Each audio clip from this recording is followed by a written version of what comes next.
बैठो, खड़े ना रहने दो, हटा लो भाई।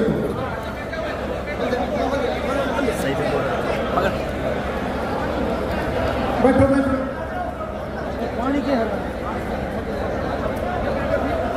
एक पैर देख लो यार है। आराम से आ जाओ, आराम से आ जाओ।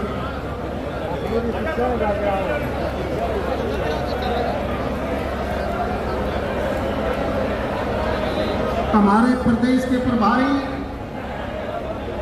त्रिपुरा के पूर्व मुख्यमंत्री आदरणीय विपल देव जी,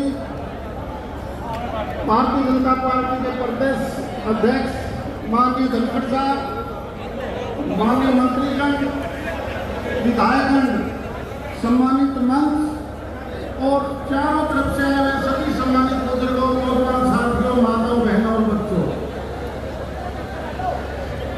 इस दुनिया का सबसे बड़ा संगठन की वजह से आज देश के प्रधानमंत्री नरेंद्र मोदी जी न केवल हिंदुस्तान में बल्कि दुनिया के अंदर इस देश को अनन्य देश बनाने में लगे हुए हैं।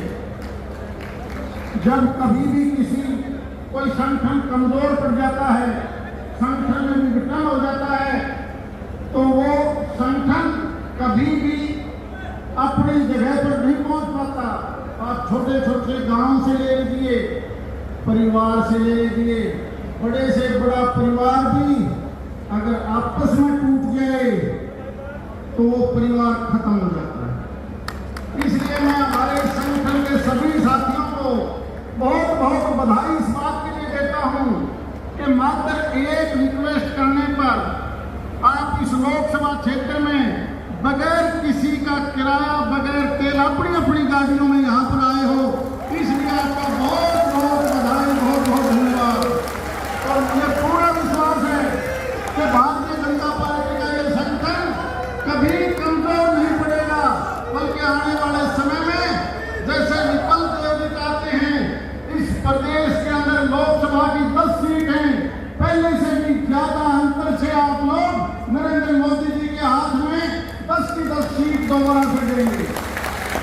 केवल यही नहीं, आप देखिए दुनिया 2 महाशक्तियों में बटी हुई थी, एक अमेरिका जिसकी तरफ ज्यादातर यूरोप के देश लगे हुए हैं और दूसरी तरफ रशिया और चाइना।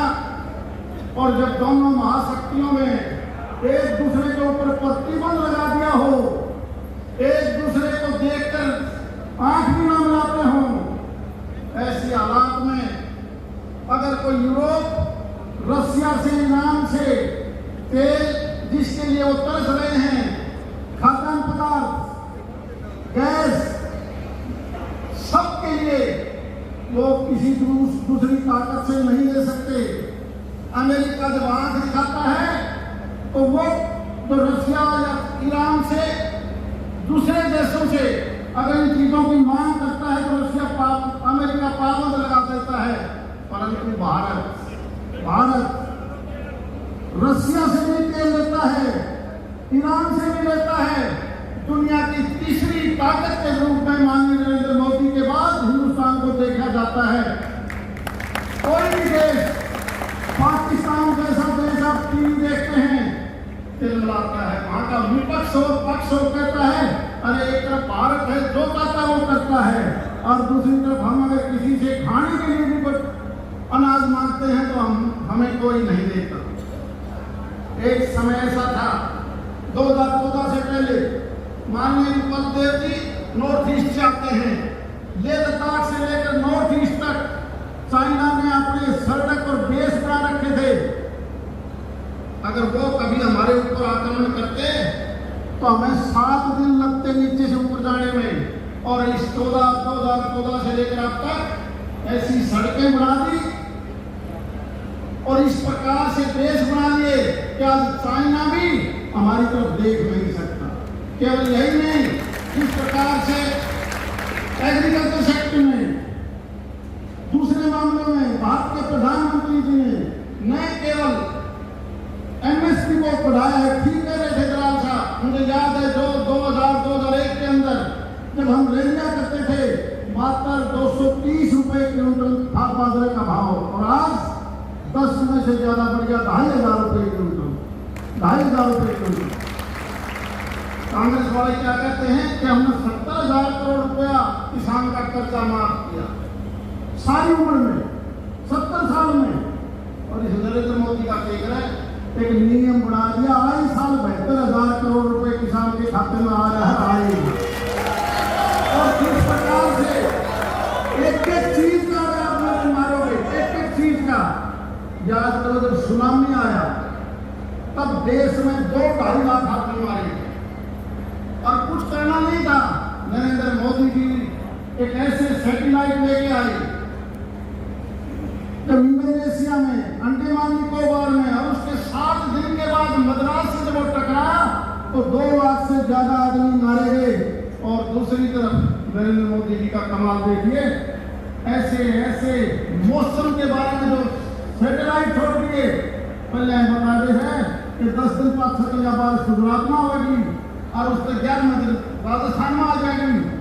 सही मौके पर बताओ जो एक भी आदमी मरा हो, इसकी सोच देखिए प्रधानमंत्री जी। जिस बिजली के बारे में आपको भी पता है, प्रधानमंत्री जी ने सपना दिया कि कोयले से, डीजल से आने वाले समय में कोई बिजली पैदा नहीं होगी। एक समय आएगा सिर्फ सौर ऊर्जा से या हवा से यही बिजली बनेगी ताकि पर्यावरण भी खराब ना हो, सस्ती भी पड़े। याद करो जब कांग्रेस की सरकार थी, इस हरियाणा प्रदेश में 16-17 रुपए यूनिट के हिसाब से प्राइवेट कंपनियां सौर ऊर्जा के लिए समझौता करती थी। आज भी वो 25 साल तक रेट ले ले 16 रुपए 17 रुपए रेट के। और माननीय मोदी जी के आने के बाद जयप्रकाश को ज्यादा पता होगा, मात्र 2 रुपए 70 पैसे के अंदर कंडीशन लगा दी गई कि इसलिए पैसा लेना है तो लगाओ। और आज लाइन लगी हुई है, कहाँ 16 रुपए और कहाँ 2 रुपए 70 पैसे से बिजली बनाने का कारखानेदार को पैसा मिलेगा।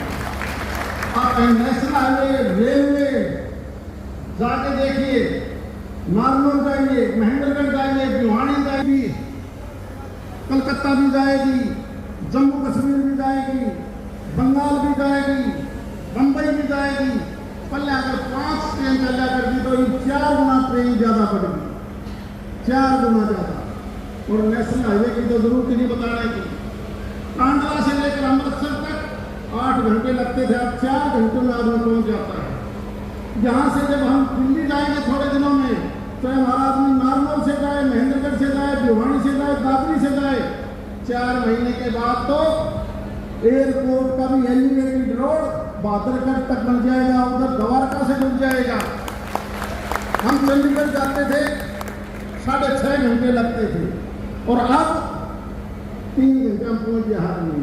अभी तो ये थोड़ा सा पोर्शन बाकी है, जीरकपुर में हमें टाइम लगता है। अंबाड़े से पहले बाईपास बन के सीधा चंडी मंदिर के लिए काम चालू हो चुका है, बहुत जल्दी वो भी तैयार हो जाएगा। अकेले यही नहीं, यहाँ से जाने वाला बंबई का आदमी 12 घंटे में पहुंचेगा। कभी जब पहले की सड़कों की बात करते हैं, अगर हम भिवानी से चले तो खड़क में सफेद पट्टी खत्म, अगर हम झज्जर से आते इंग्लोटे में खत्म, अगर हम रिवाड़ी की तरफ से जाते तो हमारा नारनौल जाने के लिए सड़क नहीं। और आज जाके देखो हमारा पहला, अगर हम देखेंगे तो नानक चौधरी ऐसा लगता है जैसे हमारा हरियाणा का पहला विधानसभा क्षेत्र है। इसी प्रकार से भारत सरकार द्वारा जितने भी प्रोजेक्ट बनाए गए हैं, आज दिल्ली के अंदर केजरीवाल की सरकार है, राजस्थान में कांग्रेस की सरकार है, पंजाब में केजरीवाल की सरकार है। और लोगों को जाकर पूछ रहे हैं कि ऊपरली वोट किसने दोगे, तो सीधे लोगों को ऊपर नहीं जाएंगे मोदी ने। ये हालात कर दिए देश की। ये थोड़े से लोग कर रहे हैं, इसका कोई फर्क नहीं पड़ता। इसलिए मैं ज्यादा समय न लेते हुआ, क्योंकि माननीय रामविलास जी इसके बाद जब माननीय विपुल देव जी बोलेंगे, मेरी प्रार्थना कि आप दोबारा से संबोधित जरूर करोगे, मेरी रिक्वेस्ट है। मेरे मेहरबानी और भारी जी के बाद सबसे लास्ट वक्ता अगर होगा तो रामविलास शर्मा होगा।